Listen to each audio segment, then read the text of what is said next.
فرض نماز کے بعد اجتماعی دعا نبی صلی اللہ علیہ وسلم سے کہیں بھی ثابت نہیں ہے، کوئی ضعیف حدیث بھی نہیں ملتی اس کے بارے میں. اسی وجہ سے فقہ کی کتابوں میں بھی اس کا تذکرہ نہیں ہے. یہ بر صغیر میں ایک چیز رائج ہو گئی ہے، تو اب جو چیز رائج ہو جائے اس کو ایک دم سے چھوڑنے میں فتنہ ہوتا ہے، تو اس لیے اس کو آرام آرام سے تمیز سے آہستہ آہستہ چھوڑنا چاہیے. جیسے میں نے اپنی مسجد میں پہلے اجتماعی دعا ہلکی پھلکی کرائی کچھ مہینے، پھر پہلے میں نے آہستہ شروع کی تو لوگ دیکھتے تھے یہ زور سے دعا کیوں نہیں مانگتے، تو ہم نے کہا پہلے سائلنٹ پہ آنے دو لوگوں کو. اجتماعی کراتا تھا لیکن آہستہ. پھر جب لوگ اس کے عادی ہو گئے اور اس کے بعد پھر میں نے اجتماعی بھی چھوڑ دی. اخپل طریقے سے مانگ رہا ہوں، یعنی ہاتھ اٹھاتا ہوں مگر نیت اجتماع کی نہیں ہوتی، اپنی پبلک اپنی مانگ رہی ہوتے ہیں، اپنی مانگ رہے ہوتے ہیں.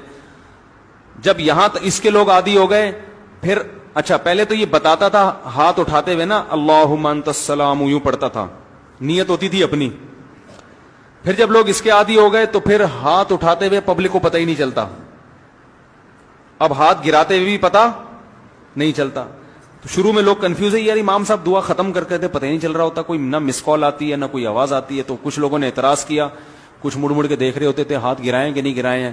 تو میں اسے کہتا تمہیں اس سے کیا ہے کہ میں دعا مانگ رہا ہوں کہ نہیں مانگ رہا، تمہیں اس سے کیا مسئلہ ہے، میری مرضی. تو پہلے اس پہ اعتراضات ہوئے، ہوتے ہوتے ہوتے یہ امام کو باہر نکالو، کسی نے کہا یہ پتہ نہیں کون سا آ گیا، یہ وہاں بھی ہے، کسی نے کہا کیا ہے. پھر جب اس کے عادی ہو گئے نا، ابھی یہاں تک آ کے بریک لگ گئی ہے میری. اس کے بعد اگلا اسٹیپ یہ ہے کہ یہ دعا مانگنا نماز کے بعد ہاتھ اٹھا کے کوئی فرض واجب بھی نہیں ہے. تو اس کو اتنا ضروری کیوں سمجھ رہے ہو بھائی؟ جو امام ہاتھ اٹھا کے نماز کے بعد دعا نہیں مانگتا اس کو امامت سے نکال دیتے ہیں.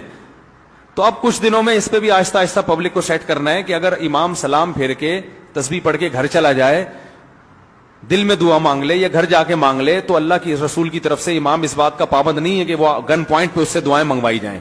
لیکن ابھی لوگوں کا ہاضمہ اتنا ہوا نہیں ہے، یہ کر لیا تو نہیں، آپ لوگ ہی میرے خلاف ہو جائیں گے.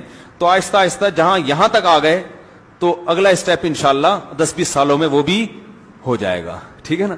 تو ایک دم فتنہ نہیں کھڑا کر دینا چاہیے، تمیز سے. ہر کام جب تمیز سے ہوتا ہے، لوگ کہتے ہیں نا کوئی اونچی آواز میں بات کرو گے، تمیز سے بات کرو کہتے ہیں نا، تو یہ کام بھی انشاءاللہ ہم تھوڑی تھوڑی تمیز سے یہاں تک پہنچ گئے. بھی بڑی بات ہے، یہاں تک ہماری مساجد میں اس اسٹیج تک پہنچنا بھی آسان کام نہیں ہے. اب دیکھیں جمعے میں دعا شارٹ ہے نا، آج جمعے کے بعد دعا مانگی میں نے نہیں ہے نا، پبلک کو پتہ بھی نہیں چلا، آپ لوگوں کو بھی پتہ چلے گا، چلے جائیں گے گھر. ٹھیک ہے، کوئی جمعے کے بعد تو اجتماعی دعائیں مانگی جاتی ہیں، کوئی ضروری تھوڑی ہیں. تو کوئی ایک بندہ ایسا بھی ہونا چاہیے جو یہ نہ مانگ رہا ہو، یہ بتانے کے لیے کہ وہ فرض نہیں ہے. جو اجتماعی دعا خطبے میں ہوتی ہے وہ تو سنت ہے، وہ ہو گئی.